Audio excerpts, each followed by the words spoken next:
Everyone, my name is Manoj Chiba and I'm faculty here at the Gordon Institute of Business Science. On behalf of our Entrepreneurship Development Academy as well as JP Morgan, welcome to this part 9 of our Small Business Survival Toolkit. Today we've got a slightly different format that we'll be taking, which is getting us ready for the last part next week. Joining me today we've got Zwane, a colleague at GIBS as well here, who's got a real pedigree, but the one thing that Stephen and I share together is our passion for youth development. But today, Stephen will be talking about entrepreneurship and more specifically around operations. Stephen, taking and breaking the mold as we should when we do innovation, is instead of talking about his story, has also brought a guest along who to share her story with you and us. So let me do this here. I'll let Stephen introduce his guest at the appropriate time. Please don't forget, we've still got our book up for grabs for the most interesting comment out there. Remember, not the most difficult, but the most interesting comment there. We'll announce the winner next week in our last session. So without further ado, please place your comments below this video and this live feed that we have. And if you feel that you need to contact us afterwards, please email smmehelp@gibs.co.za. So let me kick off by saying welcome, Stephen, and thank you for spending the next 20-25 minutes with us and talking to us about operations as a critical tool for our small businesses, especially during these tough times. Thank you very much, Manoj. It's really a pleasure to be here today to talk to you guys about operations. I think where I want to start off is understanding how McKinsey defines COVID-19. McKinsey says COVID-19 is first and foremost a global humanitarian challenge, which simply means at the core of COVID-19 is the activity that is happening in our health sector, trying to get everyone across the globe to be better, to be able to deal with this virus. And I think for me, talking about operations, if you really look at the health sector, it is at the core of what operations is taking place in that particular sector. Secondly, I think there was a study that was done back in April. The study was done by Zwane, Sloan. I think they brought about some insights. First and foremost, they said 55,000 small businesses will not survive the pandemic. That was a startling number back in April. And I think we're all trying to make sense of what is this pandemic all about. And they also brought another statistic that said 42,000 people working for SMMEs will lose their jobs. I think when we looked at those numbers, I think it all looked like some research that might not be real. An additional number of this was at most 423,000 people working for these small businesses will lose their jobs. Now, furthermore, it said 92% of SMMEs, business operations, have been impacted, 92%. Now, I share this because it is at the core of what we are here to discuss. We are sitting here in July, and we know very well that these numbers have rung true. A number of people have lost their jobs. We know somebody who's either impacted by the virus or even has lost their jobs in one way or the other. And that has brought us to the reality of this. Furthermore, the 92% operations that have been impacted, we know for a fact again that some businesses have not been operational and they're waiting their turn according to the levels. Now, when we come back and understand the fact that 92% of business operations have been impacted, it becomes very important that we understand what is operations. Operations is really the set of activities that produces the products and the services that we consume. You look around you, everything you've done today, you've touched, you felt, you smelt, has been produced by an operation, which means at the core of any business is operations. Where there is no operation, there is no business. Because if you don't have a product, you can't sell anything. What is worse about the environment in which you operate in is there's no product and there's no customer, because the type of customer that you used to be serving was walking across, coming to buy at your stall. Now your stall is closed, everybody's been told to stay at home. So there's no operational activity happening for a number of businesses. So COVID-19 really has resulted in a lot of doors being closed. I was coming here today, I met an entrepreneur, Ligao, the founder of Drip. And I asked him, I said, how has COVID-19 impacted your business? I was expecting a story that says we've not been able to trade, it has not been working. He said, we've doubled our sales at the back of COVID-19. So what that means is, while other core business operations have been heavily impacted, 92%, some of them are benefiting from this COVID-19. Other thing that you must understand is that a lot of businesses came across to operation without any contingency plan. We are talking about small businesses. We know large businesses have been able to put in business continuity plans.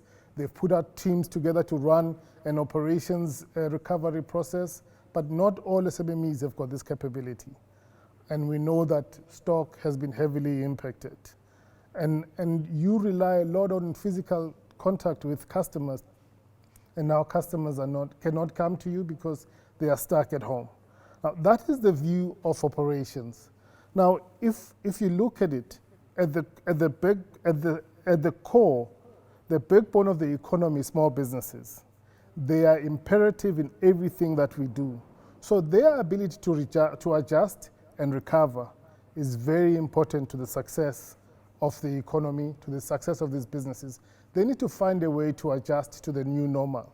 In adjusting to the new normal, we must also further understand every decision that they make today, every decision that they consider making about pivoting to deal with the post-life after COVID-19 or to be able to survive today is very important in our world because it demonstrates resilience. And that resilience is critical for us to succeed as a country and as a people. That then takes me to the next part. That next part is around what is the framework that needs to be utilized to understand operations in different businesses. And that framework is divided into a couple of levels. There's one level that is called responding to the pandemic.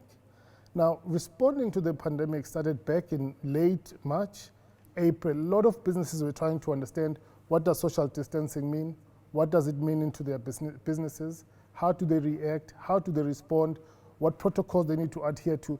That's really the core elements of responding. And most of the businesses were closed. As you know, we were on hard lockdown level 5 at that particular period. So that level of responding was quite critical.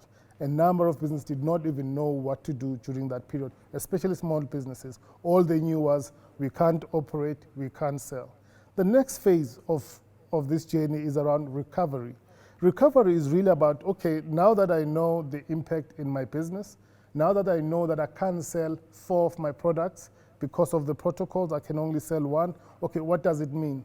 I've got a number of people that work in my business. How many of them are full-time? How many of them are part-time? How many of them are casual workers? How do I load balance my team to be able to service the customer base that I can service at that particular time? That has been the core of what recovery is about. Part of it is also now coming up with a detailed plan. Okay, we will survive in selling 1 product during this period, but there will come a time when we have to sell all our full products. What does that look like? You are putting a plan in place because that's a journey that you are on as a small business, and that is the recovery phase.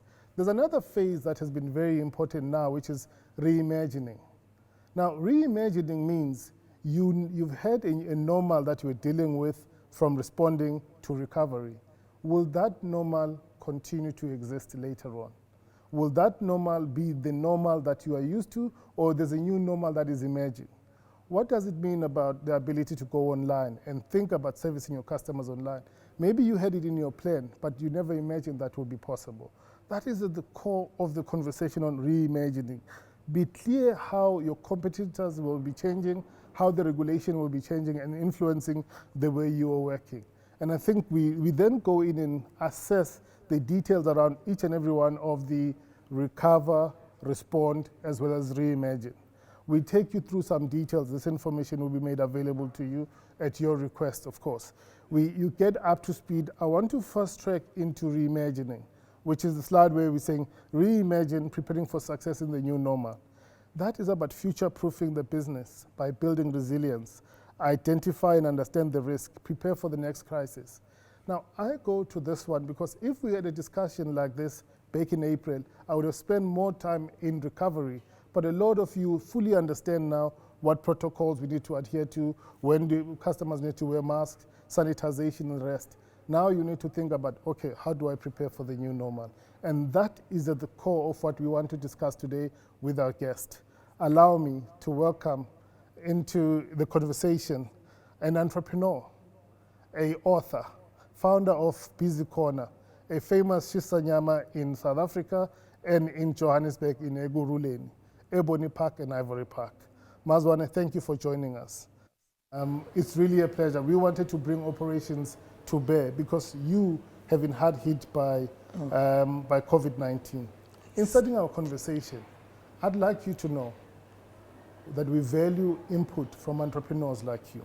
Thank you. How did COVID-19 impact your business? Okay.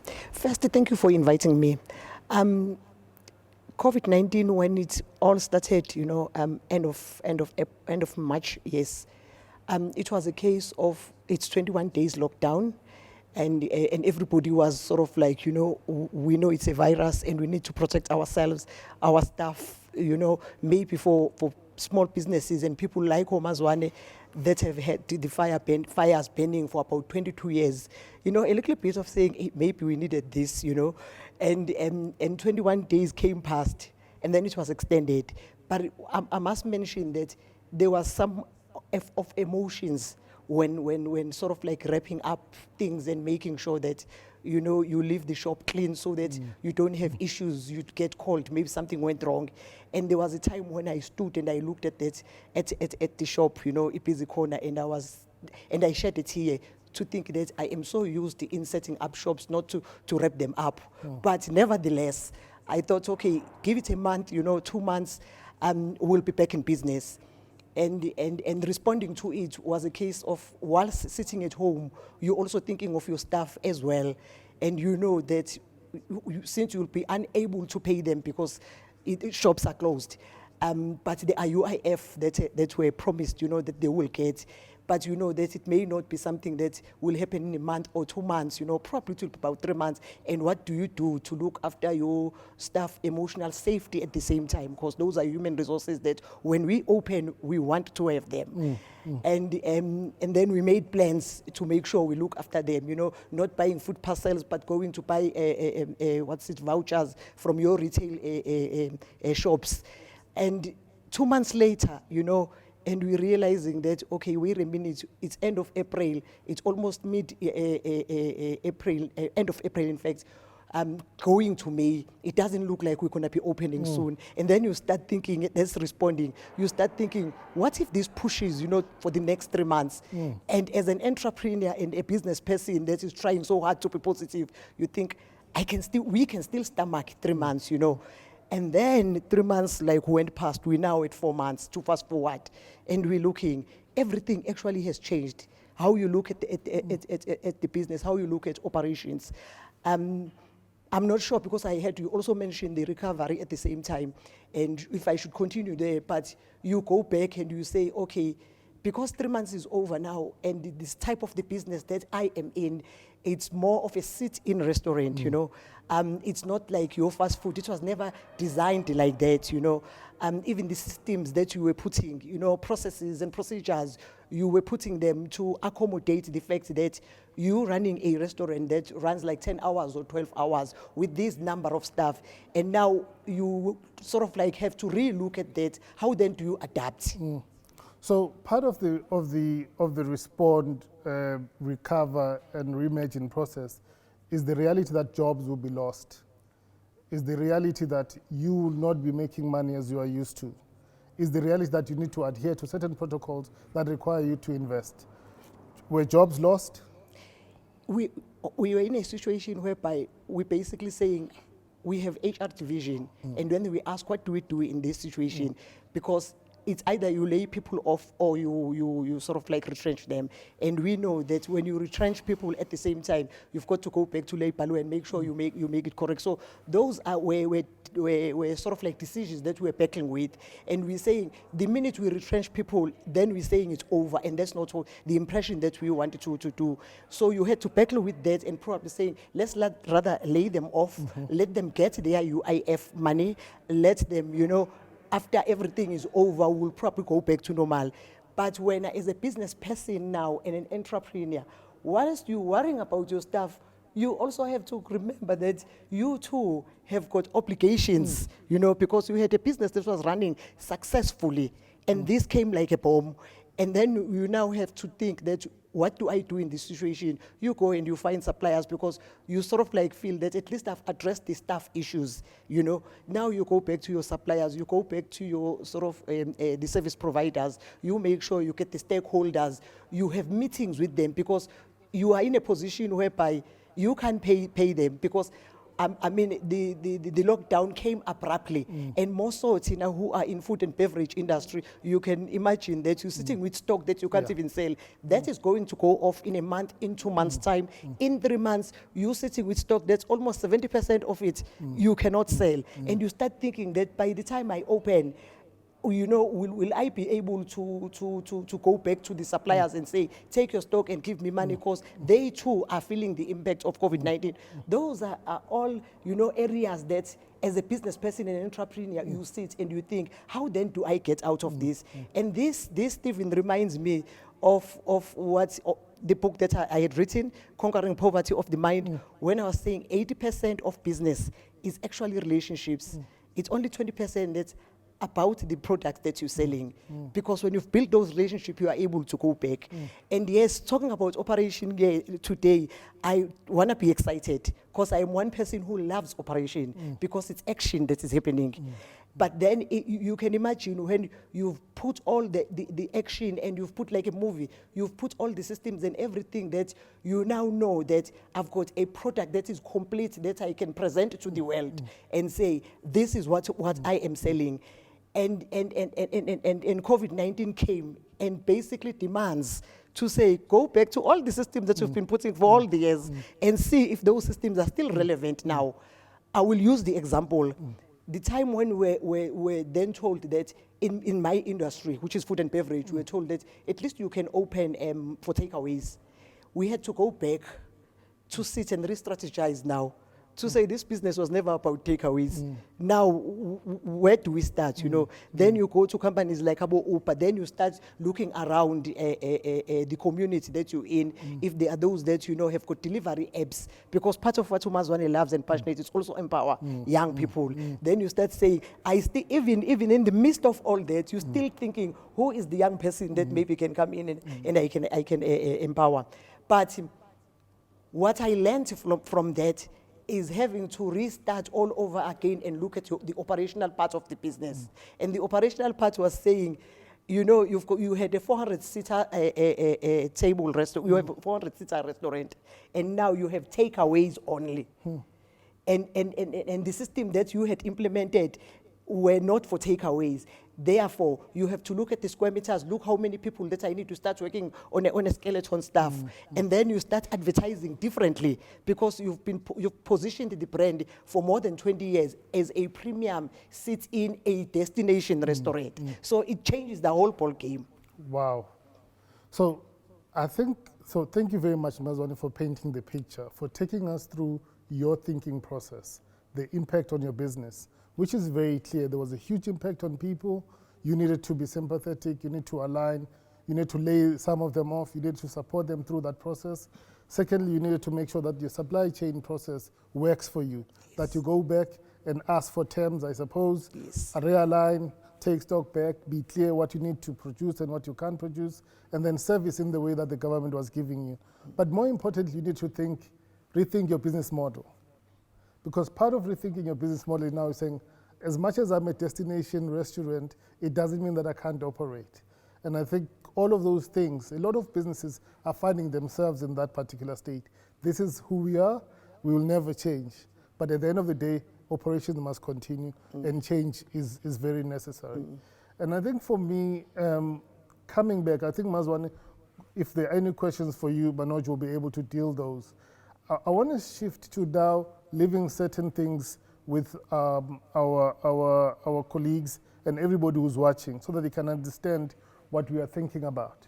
There are a few things I'd like to remember about this conversation. Number one is the digital push is the new normal. You going out and finding alternative ways to service your customers and being digital is critical. Throughout the series, I think we've all heard about the need for digital push. Now, in the case of Zwane and Busy Corner, they now needed to start being able to deliver the services to clients. Order on via a phone call, put a delivery system, go and deliver, make sure that you keep the business running. I think that's the resilience of most entrepreneurs. You are all pivoting in one way or the other. The other one is, please stay agile, stay nimble, find alternative ways, and remember to be responsive to the client needs, to the expectations, to whatever the protocols are demanding of you, and stay informed. Because if you stay informed, you'll be able to respond on time. And I think for me, this number 2 that says stay agile, responsive, and informed just appeals to your entrepreneurial spirit. It sort of takes you back to where you started. You did not have all the answers, but you're able to forge ahead. Rethink the way you are servicing your customers. The way satisfaction is defined, the way customer happiness is defined has changed a lot. So rethink it. For example, I made mention of Likau, of Drip Footwear. I think one of the things that he said to me was, I make sure that every customer image of the product, I post it on the social media so that they can be happy about them being mentioned on the website, them being mentioned on the social media. It's all about fulfillment. It's not just leaving the product and goodbye, we met you yesterday, but it's about continuing that relationship. So rethinking that fulfillment is very important. Lastly, embrace the new normal. Whatever you have learned during this period about your business and how it would change, embrace that new normal. Because when you embrace the new normal, it means you are able to innovate, you are able to pivot, you are able to redefine your operating model, you are able to look at employees differently and also look at clients differently. Because at the core of operations, it's really a 3-part process. You've got inputs that you want to convert into products, and those products come out on the other side, and on the other side, there's a customer who receives that particular product. And happiness at the customer end is very important. That machine of producing the product is what we really are talking about today. Manoj, that is really what we wanted to share from an operations point of view, real life experiences of what it means to run in operations. And thank you, Zwane. You know, I'm looking at the comments here, and everyone is inspired, Zwane. So, you know, from a comments perspective, and Stephen, I think this is absolutely amazing because we often look for questions, right? And what you've done today is for many, many people who have joined us here, have inspired them. Miriam and Lebogang, Zwane, thank you for being such a pillar and you of inspiration and showing us what resilience is. It makes my heart warm, Stephen and Zwane, you know. And then Hlakane puts a comment here and he says, he misses the bride liver. Hlakane, my brother, you and me. And we can place a phone order now, right? Yes, and sure. I think, you know, for me, over the series, at least the second half of the series, we've been talking really about pivoting to a large extent. And as Zwane and Stephen were both talking, I kept thinking about the internet penetration rate in South Africa and Africa. It sits at an average of, 39%, depending on who you look at, right? So how do you take that context into context as well to understand what are some of those barriers there? So there is one or two questions, and I think the first one, maybe Stephen, for you more, is Jacques asks, you know, and maybe looking into a crystal ball, and I suppose he's asking what are your feelings moving forward after setting the context of difficult times, number of small businesses that haven't survived. Do you think we'll see more micro enterprises closing or opening post-COVID, whenever post-COVID is?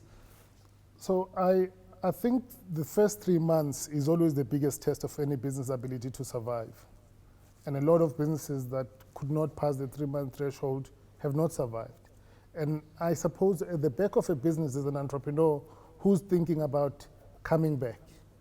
So I think the entrepreneurs that business had to close are thinking about it coming back, and that coming back for me will represent the new normal. So there will really come new businesses that will emerge maybe the same type of businesses but pivoting differently. I see that coming through. I also see that going into the 6 months phase, a lot of businesses have taken serious strain. I think there are many drivers of this serious strain. One, there could have been relief that was expected that did not come through from whatever source. And the other one would be banks that are needing to readjust their funding models for small enterprises. So a lot of this help will be coming into this 6 months window, and a lot of businesses will be encouraged to go back and start afresh. So Manos, to summarize it, it's a lot of business entrepreneurs are not ending. In fact, they are seeing a lot of opportunities. They will reinvent a lot of themselves into the new normal. But there are other people who are not entrepreneurs that will be starting new businesses. So a lot of more operations activities will be taking up in the coming 6 to 18 months. Thanks, Stephen. Zwane, I'm going to direct this at you because I think what you've done very successfully from an operations perspective is, understand the supply chain, speak to your stakeholders, like you said, but you started with the internal stakeholder. I'm going to ask a slightly different question, Zwane. How do you maintain such a positive mindset? Because I think we talk about resilience, we talk about adaptability, and then your book, Conquering Poverty of the Mind as well. If you can just leave some of the individuals that have joined us and that will watch this, how do you maintain that positivity? Because it's difficult, Zwane. I can tell it's difficult. Yes, I would say it's more like an exercise. When one goes for a marathon, you keep exercising. I keep my mind, with positive thoughts, number one. I keep my mind with imagining the future that is so positive, the future that I imagine that it still keeps me going now is the legacy. One day leaving something for the generations to come, not just for Zwane's children. So I spend most of the time thinking of what other business would I get into, and it just excites my mind. Like when I say it's just exercising, when you go in the morning and then come back and you feel good about it. So I keep that positive energy because the thoughts that I make sure if there are negative thoughts, like now with COVID-19, if I were to use example, I was saying to many people, I'm now over COVID-19. I'm thinking the future. What will happen then after COVID-19 in the business itself? Brilliant. Zwane, thank you so much. Really, really appreciate you coming in. Stephen, thank you for bringing in, It's a pleasure. I say a very homegrown story. This is for South Africa, it's for the world. We've got people from different countries on the African continent that have joined us as well today. But when it's so close to home, it's really close to home. Tlhakane, I think next week or later this week, you and I are going to make the phone call and go to Busy Corner just because we miss the food. And it's so good food, right? It doesn't mean we can't eat. And I just want to think, just to summarize today's session, I think, in 3 words, it's really about reimagining, rethinking, remodeling, but having resilience is critical. A positive mindset. I'm really energized after this year. So thank you, Stephen, and thank you, Zwane, for joining us today. Just to remind everyone, thank you for joining us today. Next week will be the last part in our toolkit that we've put together for small businesses. Next week's session is slightly different. What we'll be doing next week is getting other entrepreneurs like Zwane to come in as part of a panel. And as part of that panel, it won't be a LinkedIn Live session, but a Zoom link will be pasted. And I trust you'll enjoy the conversation from people at the coalface. And I think Zwane has really given us that to start off with. How do we start getting on that ramping up with? For Stephen and myself and all my colleagues that have spoken throughout the series, how does this all come together from real lived experiences such as Zwane? So I thank you, and please, if you have any more questions, to please email them through to smmehelp@gibs.co.za. And with that, thank you.